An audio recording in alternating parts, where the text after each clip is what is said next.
Bienvenidas y bienvenidos a un nuevo capítulo de nuestro podcast Control Alt Management, el podcast del Departamento de Administración de la Universidad de Santiago de Chile, donde reiniciamos la forma de pensar y hacer los negocios. Cuando pensamos en una empresa, solemos imaginar a un gerente tomando decisiones. Pero esto es solo la superficie. Detrás de él existe un juego silencioso de poder entre los principales dueños, un entramado donde pueden ocurrir choques de titanes o alianzas estratégicas que, sin que el público lo vea, moldean el destino de la organización. Esto es especialmente cierto en América Latina, donde el conflicto central no es gerente versus accionista, como lo plantea la teoría clásica, sino más bien controlador versus el resto de los accionistas. Para hablar de esto, hoy nos acompaña Carlos Cid, quien es académico de la FAE de nuestra universidad, de la USACH. Él es investigador en temas de gobierno corporativo y dinámicas de propiedad, y una voz clara en Chile sobre cómo la identidad del dueño moldea el comportamiento estratégico de la empresa.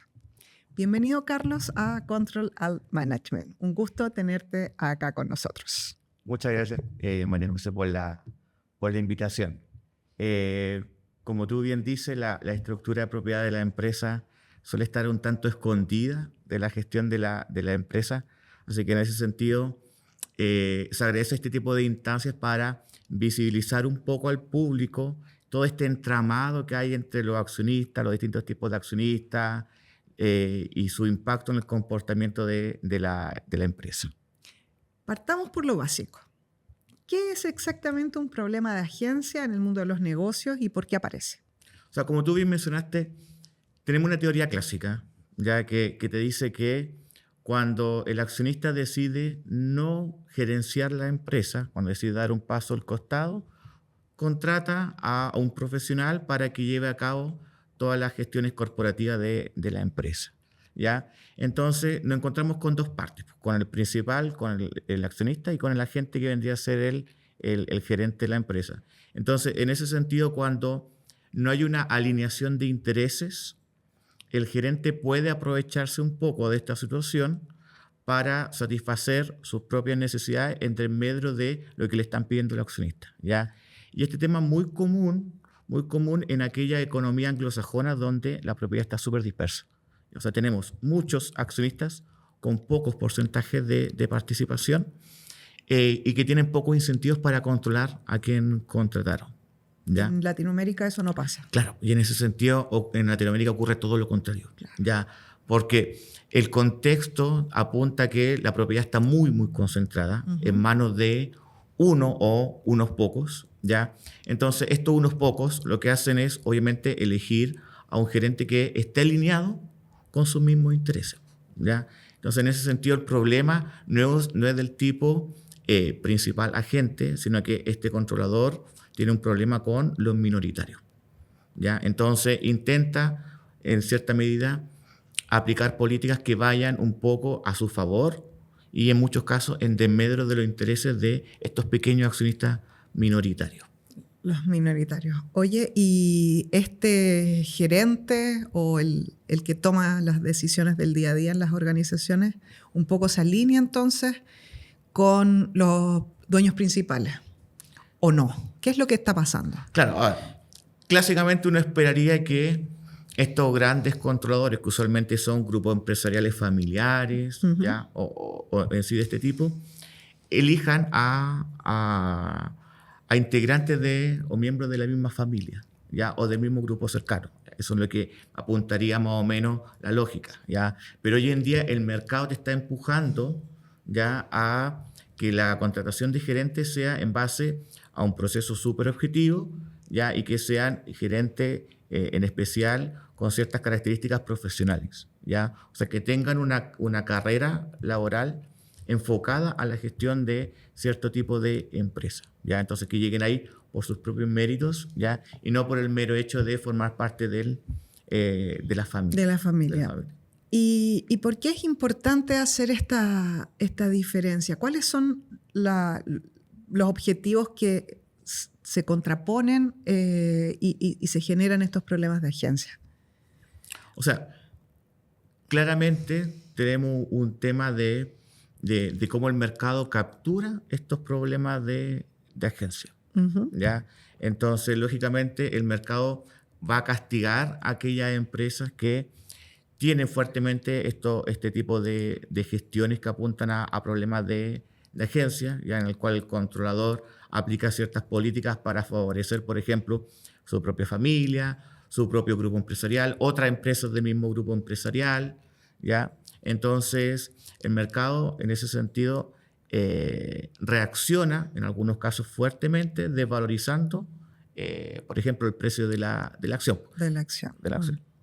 Oye, y para enfrentar estos problemas, Carlos, ¿qué mecanismos de gobierno corporativo existen? ¿Cuáles funcionan en Latinoamérica? ¿Cuáles les va mal? Claro. O sea, es importante tener en cuenta que mecanismos de gobierno corporativo surgen para solucionar este tipo de problemas de agencia, ya sea principal agente o entre controlador y minoritario, ¿ya? Entonces, en ese sentido, uno los podría catalogar en dos tipos, ¿ya? Los problemas de agencia de tipo interno, ¿ya? Que son los que crea la misma empresa, las políticas internas, estos mismos grupos empresariales, ya que si bien en algunos casos son empujados por entes externos, como los reguladores o el mercado, ¿ya? Son aplicados por la propia empresa, ¿ya? O sea, ahí tenemos la composición del directorio, la presencia de directores independientes, comité de auditoría, comité de directores, etc. Y por otra parte tenemos los mecanismos de gobierno corporativo externos, ¿ya? Que usualmente te lo empuja el regulador, te lo empuja el mismo mercado, ¿ya? Para lo mismo, frenar esta discrecionalidad en la toma de decisiones, ¿ya? Ahora, ¿cuál funcionaría mejor?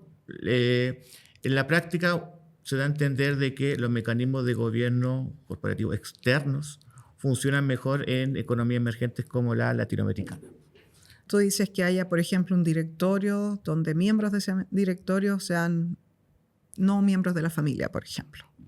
Claro, pero ahí estaríamos hablando de una composición del directorio que viene dado por temas internos, ¿ya? Entonces, quizá un mecanismo de gobierno corporativo externo sea la implementación de ciertos mecanismos que le exige la ley y que deben cumplir la empresa. Ya, usualmente el regulador, en el caso chileno, la Comisión para el Mercado Financiero, es la que promueve este tipo de políticas. De políticas, de normativas, ¿no? Claro. Cuéntanos un poco de historia. ¿Cuáles fueron los factores que influyeron en que Latinoamérica en general tenga este tipo de organizaciones donde hay unos pocos controladores y minoristas? Claro. Este tema de la alta concentración en manos de unos pocos, como dices tú, se da fuertemente por el contexto histórico propio de Latinoamérica. ¿Ya? Son varios factores. Por ejemplo, Latinoamérica se caracteriza por, en términos generales, por una escasa protección legal hacia los inversionistas. ¿Ya? Los controladores se pueden proteger, ellos solos tienen el poder de voto para aplicar sus propias políticas y protegerse ellos mismos, ¿ya?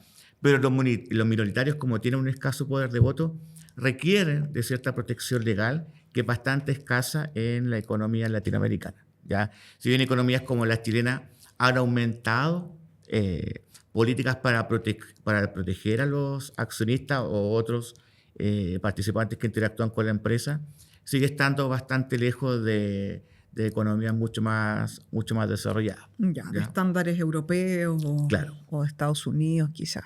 Claro, también está el contexto propio de Latinoamérica, impulsado por temas políticos o temas económicos que ocurrieron hace bastante años. Me refiero a temas de inestabilidad. Uh-huh. ¿Ya? Entonces, eso propició que los accionistas, como medida de protección, capturaban muchas acciones de su propia empresa, ¿ya? Entonces, de esa manera se instaló una especie de cultura empresarial, ¿ya? Enfocada en que los dueños de la empresa tengan mucha participación. Claro. Luego y gestión también. De gestión, claro. Porque participan en la gestión de las empresas. Claro. Y luego tenemos un tema de privatización, ¿ya? De empresas estatales en las cuales ciertos grupos económicos locales y extranjeros capturaron mucha propiedad accionarial de la empresa. Entonces, eso te lleva a que tenemos un contexto latinoamericano en el cual tenemos empresas controladas por unos pocos, ¿ya? La cual suelen ser o familias, o el mismo Estado, o inversionistas institucionales, o inversionistas extranjeros, ¿ya? Y todos estos tienden a interactuar obviamente entre sí. ¿Y está cambiando esta estructura de propiedad o tú ves que se mantiene? O sea, lo que sí se mantiene es que, y esto prácticamente a nivel mundial, la principal estructura de propiedad es en manos de la familia, ¿ya? Y eso es innegable y difícilmente esto va a cambiar en los próximos años, ¿ya? Lo que ha ido cambiando es que la participación de la familia ha bajado un poco, ya el mercado de capitales lo ha impulsado a bajar un poco estos porcentajes de las acciones, ¿ya? Y potenciar la participación de otros grandes accionistas, ¿ya? Como por ejemplo los inversionistas institucionales y los inversionistas extranjeros, ¿ya? Entonces, en ese sentido tenemos la familia que tienen incentivo a generar prácticas que aumenten su riqueza socioemocional, ¿ya? Así lo plantea la teoría, mantener el legado de la empresa, el traspaso generacional, la imagen de la familia, etc. Y chocan un poco con este tipo de inversionistas, ¿ya? Que son mucho más fuertes en políticas, en buenas prácticas de gobierno corporativo, están mucho más alineados sus intereses con el resto de los accionistas, ¿ya? Ya, o sea, tú ves que claramente estos actores, dueños principales, tienen intereses que se desvían de los intereses generales de los accionistas más atomizados. Claro. Ya, perfecto. Claro. Cuéntanos un poco, Carlos, ¿cómo ves tú que cambia la estrategia de una empresa según su principal dueño? Si es un fondo, un inversionista extranjero, si es el Estado, si es un holding local o si es una familia. Claro. ¿Cómo cambian esas estrategias? O sea, como te mencioné, la familia en teoría suele ser un tanto más conservadora, ¿ya? Uh-huh. Deja de lado un poco los beneficios financieros y se enfoca en los beneficios propios de la familia. Ya, como te mencioné, mantener el traspaso generacional, ya, a los otros integrantes de la familia, mantener el renombre de la familia, la supervivencia a largo plazo, etc. ¿Ya? Por otra parte, también tenemos las empresas que son controladas por el Estado, ¿ya? Que nos siguen tanto por la búsqueda de beneficios financieros también. Obviamente no hay beneficios ahí socioemocionales, pero sí hay beneficios políticos y beneficios sociales. Claro. ¿Ya? Podríamos hablar también de las empresas controladas por inversionistas extranjeros, ¿ya? O los inversionistas institucionales, ¿ya? Y claramente ellos están buscando una rentabilidad en el largo plazo, ¿ya? Entonces estaríamos enfocados en beneficios financieros, ¿ya? Pero enmarcados en un contexto o empujados por las políticas o las buenas prácticas de gobierno corporativo, ¿ya? Usualmente. Carlos, ¿y qué pasa cuando en una empresa sus dueños entran en estas guerras silenciosas, Claro, que tú mencionabas? ¿Es posible avanzar en temas, no sé, de innovación, claro. sostenibilidad, crecimiento, cuando en realidad se están peleando entre Sí. ellos y eso no se ve, Claro, es dentro de la claro. organización? O sea, ahí hay tener en cuenta el entramado que se puede generar. Claro. Por ejemplo, el mismo caso de la empresa familiar, ya tenemos este gran accionista, pero luego podemos tener un segundo accionista muy relevante, grande, ya con porcentaje, con un relevante poder de voto, o sea, que puede participar en la toma de decisiones, pueden elegir ciertos integrantes del directorio, ¿ya? Entonces, ese también puede ser, por ejemplo, otra familia, ¿ya? Claro. Entonces, podrían ser dos familias, ¿ya? Y lo que la práctica de la teoría nos dice que tienden a converger sus intereses, ¿ya?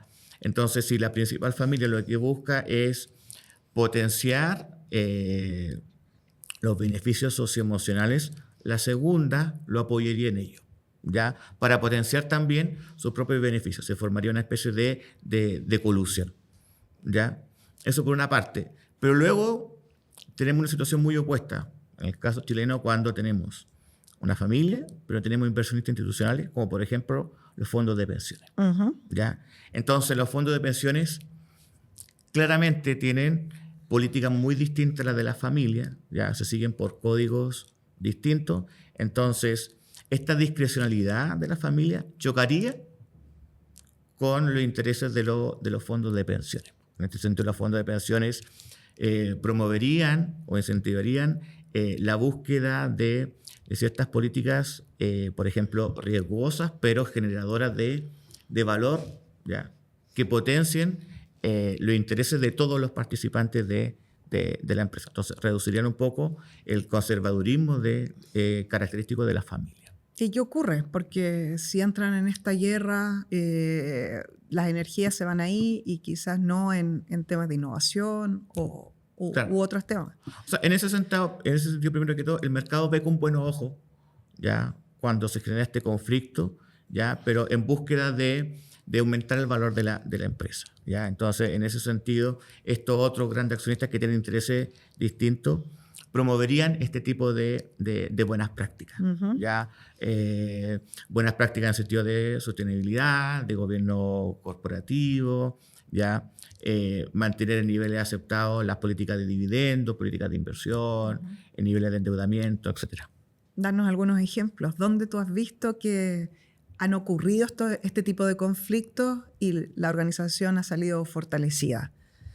O sea, primero que todo, en el caso de los fondos de pensiones locales, los fondos de pensiones nacionales, ellos por ley ya deben tener una participación activa en la toma de decisiones, ¿ya? Por ejemplo, en la junta de accionistas, ¿ya? En la junta ordinaria de accionistas, ¿ya? Entonces, en ese sentido, se ha visto en muchas ocasiones, por ejemplo, el caso La Polar, ya hace un par de años, en el cual los fondos de pensiones, la AFP, tomaron un rol muy importante, ya post caso La Polar, de mantener en línea los objetivos de los dueños de la empresa, de los gerentes, con los incentivos o las necesidades del resto de los accionistas, ¿ya? Y así hay varios casos. Tenemos es el caso más bullado, pero también tuvimos el caso hace un par de años, caso Sokimich, en el cual también los fondos de pensiones fueron muy relevantes, ¿ya? Entonces, suele ser común la intensidad de participación que tienen estos fondos de pensiones. Ok, o sea, es positivo que ocurran entonces Claro. estos enfrentamientos, Claro. estas guerras, estos conflictos de interés entre un tipo de dueño y otro tipo de dueño, que tienen distintas características, Claro. buscan cosas distintas. Exacto. Mira, qué bien. Exacto. Carlos, muchas gracias por esta conversación. Hoy nos recuerdas que cada decisión estratégica, de cada cambio rumbo y de cada gerencia, existe una arquitectura de poder entre los accionistas que muchas veces opera de manera invisible, pero al parecer tiene resultados positivos. Es bueno que Claro. exista estas diferencias de intereses. Estos conflictos llevan a una mejor empresa al final del día. Y esto va definiendo los destinos de las organizaciones. Exacto. O sea, es bueno que entren otros actores, otros tipos Claro. de dueños y que sean parte del control de estas organizaciones. Así que muchas gracias por tu visita. Y nada, a nuestro público les doy las gracias. Esto fue un nuevo capítulo de Control Alt Management, el podcast donde reiniciamos la forma de pensar y hacer negocios. Nos encontramos en un próximo episodio y no se olviden de seguirnos.